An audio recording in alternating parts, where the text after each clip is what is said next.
My name is Rahul. I'm from the University of Canberra, and our topic is Challenge 2, Overcoming Misinformation Barriers in Wind Turbine Adoption. So how does Australia unlock its abundant renewable energy, especially in the face of persistent misinformation? First, let's set the scene. Let me tell you why this is a critical issue. According to Geoscience Australia, our nation boasts some of the most plentiful wind resources on the planet, and the potential is huge. However, the latest energy consumer sentiment and behavior surveys revealed that only 20% of Australian households feel well informed about the transition to renewable energy. This lack of awareness contributes to what behavioral economists call solution neglect. This neglect doesn't just hamper public opinion, it's a roadblock to effective policy action on climate change. The ripple effects are huge. Misinformation about wind turbines is not just an environmental issue, we are missing out on significant opportunities for job creation and technological innovation. Not only that, it is a national security risk, as our continued dependence on outdated and foreign energy resources creates more risks for energy supply shocks. So what is our strategy? It's rooted in behavioral science. Thank you. So we have formulated a framework designed to pinpoint both the origins and the dissemination mechanisms of misinformation, with the aim of enabling timely debunking efforts. At the heart of our framework is monitoring the highway of information for new and emerging misinformation. As you can see in this cycle analysis framework that we have, so the first thing is sentiment analysis, so gauging the public sentiment around present misinformation, followed by source identification. Where is it coming from? How is it being spread? Who is spreading it? Followed by targeted nudge, and then at the end we get inoculation. Now this is a continuous process, and that's why we're referring to it as a cycle framework. Now this framework is significant because we feel like it answers essential key themes within this misinformation field, which is themes, source, and traction. Now, misinformation is harmful. It employs sophisticated rhetoric techniques that appeal to logic, credibility, emotion, and timing. And to that end, we wanted to demonstrate the apparent existing gap between perceived misinformation and the facts and reality. So in this table, if you can see, we've given some examples of the existing misinformation within the wind turbine field. So the first one is wind turbines. Wind turbine generators have a lifespan of just 3 to 4 years. But in fact, energy experts say generators last approximately 20 to 25 years. So the disparity is huge, and the consequences of believing misinformation like this can heavily influence our position in regard to cleaner energy, specifically wind energy. Second, wind turbines must spin continually for 4 years to replace the energy it took to manufacture them. But in reality, it takes approximately 6 months to recoup the energy costs of manufacturing, and there are decades worth of data backing this up. The next one is the most widely known misinformation in this field, which is perceived medical conditions like wind turbine syndrome or vibroacoustic disease due to close proximity to wind turbines. In reality, there's no empirical evidence to back this up. There have been multiple studies throughout the scientific community within Australia and outside that refute claims of direct harm to health. So in reality, what's happening is a sociological phenomenon that is caused due to nocebo effects, and that plays on people's representativeness bias and their confirmation bias.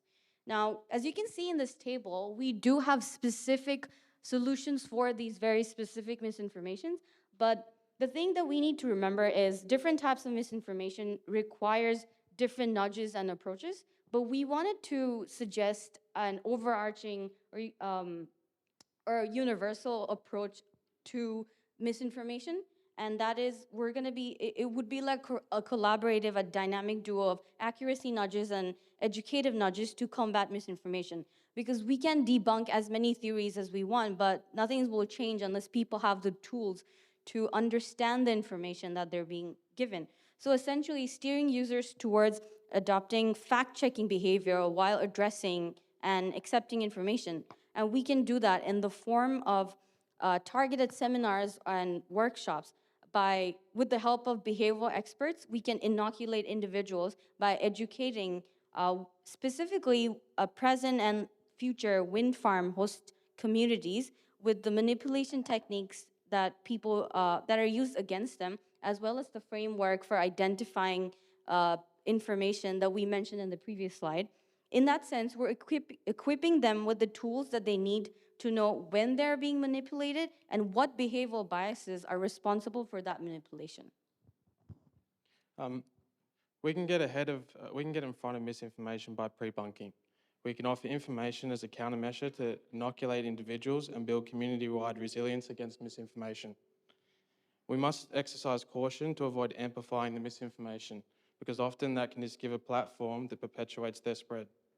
Here are some examples of some more targeted information, or some targeted communication techniques. These can be delivered through SMS, social media, advertising, etc. Behavioural economics techniques increases policy tools that bolster the political landscape. Our conceptual framework, we liken to misinformation to a virus that necessitates a vaccine. This inoculation aims to achieve community-wide herd immunity against misinformation. The political landscape rests on 3 pillars. Pillar 1 employs techniques such as actively listening, pre-bunking, and reframing to generate a vaccine to the misinformation. This sets the stage for Pillar 2, which fortifies a robust psychological defence against misinformation. Pillar 3 capitalises on the newly informed individual to disseminate this vaccine, thereby initiating a cascade effect across the community that corrects misinformation on a communal level. By employing these pillars, we aim to create an agile, resilient, and self-reinforcing system that slows the spread of misinformation and paves the way for more effective policy climate.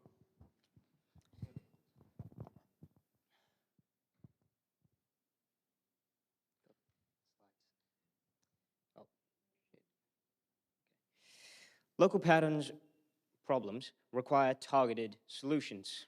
Addressing the unique challenges within culturally and linguistically diverse, or CALD, communities, as well as First Nations communities, is imperative. Simple content translation is inadequate, and authentic cultural translation is essential. Achieving contextual accuracy in linguistic translation is crucial, and this is where partnerships with community leaders prove invaluable. They furnish the behavioral nudges with the cultural nuance that make them resonate effectively with diverse communities. Regarding First Nations communities, the guiding principle is informed consent. It is essential to recognize that each community possesses its own set of traditions and worldviews, and thus our interventions must be tailored and consent-based, adhering to the principle of community autonomy. Misinformation serves as a significant obstacle to Australia's transition towards a renewable energy future, which is not limited to the realm of wind energy. We can combat misinformation by using the principles of behavioural economics and creating a systemic approach to dismantle the cognitive infrastructure of misinformation. This is a multi-layered defense system against misinformation, and through our frameworks, we don't merely debunk information, we pre-bunk them. We inoculate the public mind against falsehoods, building a societal resilience that is essential for tackling complex problems of climate change. Or as Barack Obama once said, we can be better. Thank you.